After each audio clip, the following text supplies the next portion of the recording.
How I met Chris Weaver was Jeff Catton, his manager, asked me if I would go down and see Chris play live.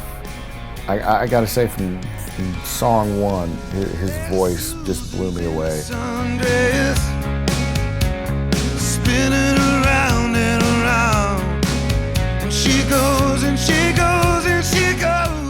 1982, 83, I found a box of records in my grandmother's garage, and there was this old record player. It was about this big, and on it was there was these two records in particular. One of them was a Chubby Checker record that was "I'm Gonna Be a Wheel Someday," and then the Everly Brothers record that had "Wake Up Little Susie." Anyway, that started it off. So then I was trying to get into every record I possibly could. You know, growing up, my dad had a band, and I always was envious of that, and I always tried to play with him whenever I could.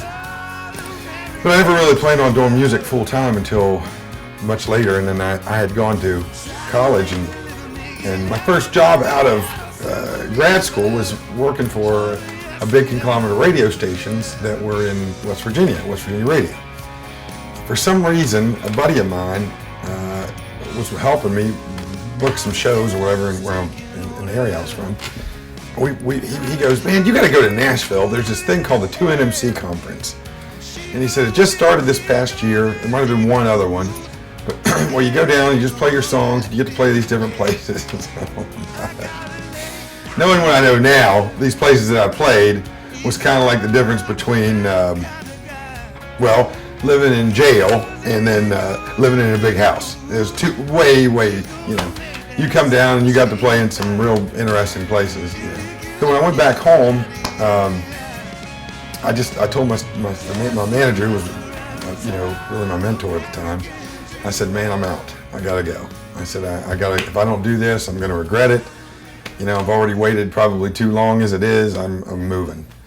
So I laundered a lot of money from the radio station and moved down to Nashville. And through that, I you know, the first 6 months were pretty rough, and until I met this kid named Ward Gunther, and Ward started. We played every chicken house in Nashville, any place that sold fried chicken, from the KFC to Otters. You know, we played it, and through him we started a little band and met all these people, and you know, and then I got into the Tin Roof, which back then was the biggest gig ever, you know, and all that kind of thing, and really just started a band, and about 6 years ago, that's gotten me to where I've gotten to now. But so, you know, I met Jeff, and we had talked a bunch, and he was just like, you know, you need to make a record. And so we finally made our first record, I guess in 2010,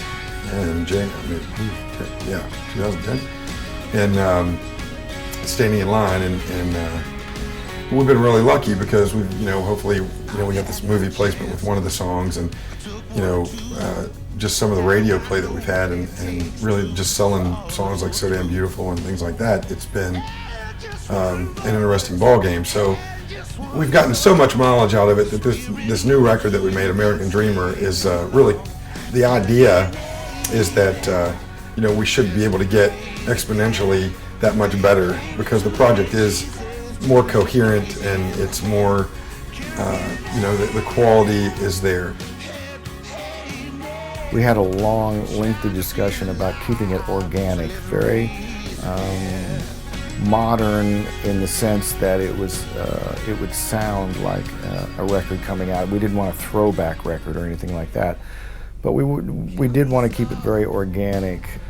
We didn't do a lot of overdubs. It was a lot of live playing, sometimes solos going down at the same time. Chris got most of his vocals, believe it or not, while we were doing the basic tracking. He has a unique ability to perform when you're recording, and he likes to go with the band, and when the band is smoking and when the band's really getting it, that's when Chris gives some of his best vocals. So